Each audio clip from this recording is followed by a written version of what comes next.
இந்த தெருமுனை கூட்டத்திற்கு சிறப்பாக ஏற்பாடு செய்திருந்த இந்த மண்டல் தலைவர் அண்ணன் சௌந்தரபாண்டி அவர்களுக்கும் மற்றும் சிறப்புரை ஆற்ற வருகிறதற்கும் எங்கள் பேராசிரியர் ஐயா கதலி நரசிங்க பெருமாள் அவர்களுக்கும் இந்த தலைமை உரையாற்ற வருகிறதற்கும் எங்கள் மாவட்ட தலைவர் அண்ணன் மதுரை மேற்கு மாவட்ட தலைவர் அண்ணன் சிவலிங்கம் அவர்களுக்கும் நன்றியை தெரிவித்துக் கொள்கிறேன்.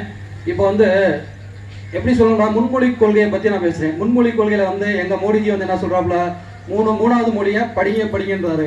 இங்கே இருக்க எங்கள் தமிழ்நாடு முதலமைச்சர் ஸ்டாலின் ஐயா என்ன சொல்கிறாருங்க, குடிங்கன்றாரு. எப்படி எங்கள் ஐயா மோடி ஐயா படிங்க மூணாவது மொழியை படிங்கன்றாரு.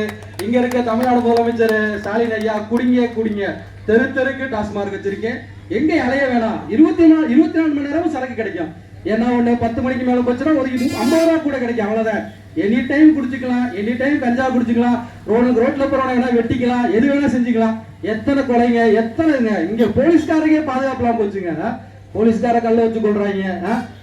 நம்மளை காப்பாத்துறது போலீஸ் தான். போலீஸுக்கே பாதுகாப்பு இல்லாத ஆட்சி நடந்துட்டு இருக்கு இங்க நம்ம தமிழ்நாட்டுல. மக்கள்லாம் சிந்திங்க, மக்கள் சிந்திச்சு ஒரு நல்ல தலைவரை நல்ல ஆட்சியாளரை கொண்டு வாங்க.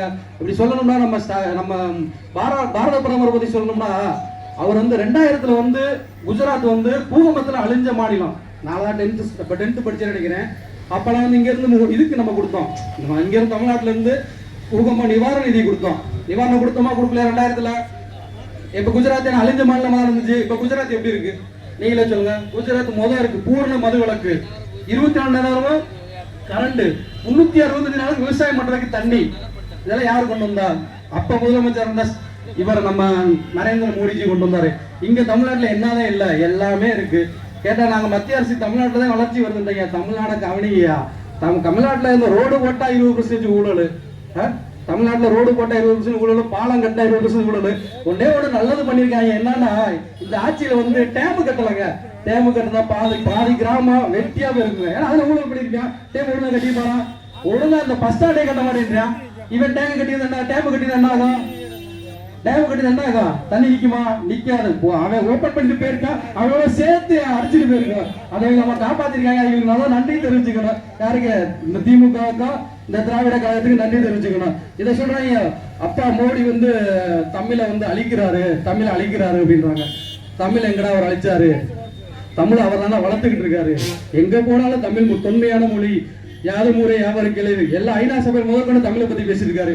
இங்க ஒரு ஆள் சொல்லாரு, தமிழ் தான் என் மூச்சு, தமிழ் தான் என் உயிர், தமிழ் தான் எல்லாம், என் தொண்டர்கள் எல்லாம், என்னை கடலில் போட்டால் கட்டுமரமாக அவங்களை கரை சேர்ப்பேன்றாரு. எங்கேயா கரை சேர்த்தீங்க, நீங்க எங்கேயா சேர்த்தீங்க? தமிழுக்கு என்ன செய்வாங்க? தமிழ்ல படிச்சா அவங்க இது ஸ்டாலினோட மக ஸ்கூல் ஒன்று இருக்கு இங்க வேளாச்சேரியில இருக்கு, சன்சைன் ஸ்கூல். அது சிபிஎஸ்சி. அங்க போய் மக்கள் அந்த ஸ்கூல் காம்பவுண்ட் உள்ள பிள்ளைய அந்த இங்கிலீஷ் தமிழ்ல பேசினா 500 ரூபாய் பயனு. இதாங்க தமிழ் வளர்ச்சி ரத்தனம். எப்படின்னா அந்த ஸ்கூல் காம்பவுண்ட்ல நம்ம பிள்ளைய போய் தமிழ்ல பேசிருக்க கூடாதான், தமிழ்ல பேசி 500 ரூபாய் பயனு. அவங்க தமிழ்ல வளர்த்த லட்சணம் அப்படி இருக்கு. அப்புறம் என்ன சொல்லணும்னா